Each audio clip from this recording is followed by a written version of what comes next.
नमस्कार. मी सर्व मोरे कुटुंबियांच्या वतीने आपल्या समोर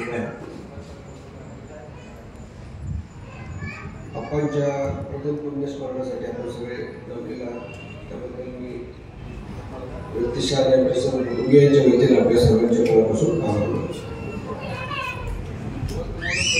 आम्ही लहानपणी गावात गेले, जिल्हा परिषदेच्या शाळेत मी शिकलो.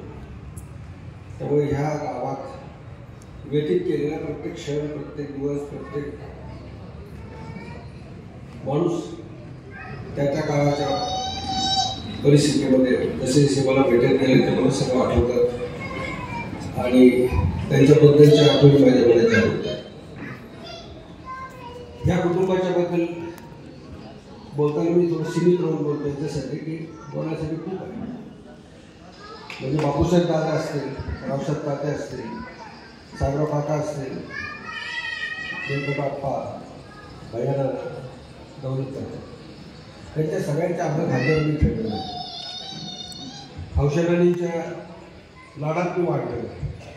त्यामुळे ह्या घराबद्दलची एक वेगळी प्रीती आमच्या समाजात. नानांच्यासाठी तर हौशराणी आईच्या जागी होती आणि त्यामुळं हे बऱ्याच वेळा काय होते की महाराजांनी आता सांगितलं अतिशय योग्य शब्दात आणि आपल्याला समजेल अशा पद्धतीने सांगितलं. म्हणून मी व्यक्तिशः त्यांना खूप धन्यवाद देतो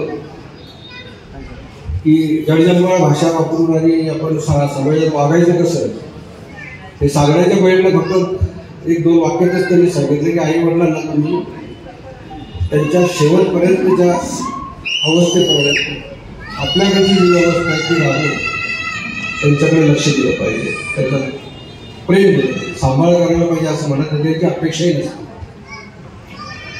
परंतु इथून जात असताना आपण अटेंड केलं, आपण आपल्या भावना इथे व्यक्त केल्या आणि आपण मोरे कुटुंबियांच्या कार्यक्रमासाठी हजेरी लावली. हे जेव्हा परत जाताना आपण विचार करतो त्यावेळेला अमोल महाराजांनी जे काही सांगितलं त्याची थोडीतरी आपल्याला अशी जाणीव होत राहणार की खरोखर अतिशय योग्य अशा पद्धतीचं मार्गदर्शन या ठिकाणी झालेलं आहे. विशेषतः आपल्याच्याबद्दल सांगताना गावातले अनेक कार्यक्रम लहान असताना पहिली, दुसरी, तिसरी, चौथीचं विशेषतः हे काल घडल्यासारख्या सगळ्या गोष्टी मला आठवतात. खूप निमंत्रण यायची गावाचं. मला महाराजांनी आता परवानगी दिली 1-2 मिनिटं बोलायची म्हणून बोलतो.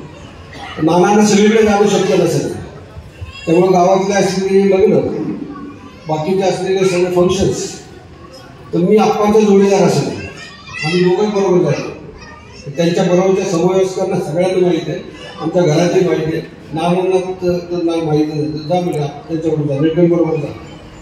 त्यामुळे मी सगळे कार्यक्रम अटेंड करायचो म्हणजे नानांच्या वतीने. तर असं काही होतं आणि माईच्या सेवेबद्दल ते शब्दाच्या वर्णनाच्या पलीकडे आम्ही प्रत्यक्ष बघितलंय, अनुभवलेलं आहे आणि त्यामुळे त्याच्यावर परत त्या संदर्भात परत त्याची वाच्यता करायची आवश्यकता नाही. खूप कधी आपणसाठी खूप केले. चांगल्या परिस्थितीत असताना सेवा करणं, सगळी व्यवस्था आपल्या आजूबाजूला असणं तेव्हा सेवा करणं आणि काहीच नसताना अतिशय अवघड परिस्थितीमध्ये असताना अशा पद्धतीची निरपेक्ष निर्लसपणे सेवा करणं म्हणजे फरक आहे. बोललो बंधू आहे, त्यांच्या सुना आहेत, त्या सर्वांनी खूप खूप सेवा केली आणि एक आदर्श घालून दिला असं मी म्हणेन की जे जे संपर्कात आले त्यांनी म्हणायलाच पाहिजे की यांनी खूप केलंय. आपण सर्व या ठिकाणी आलं तर सर्वांचे आभार. ओम शांती.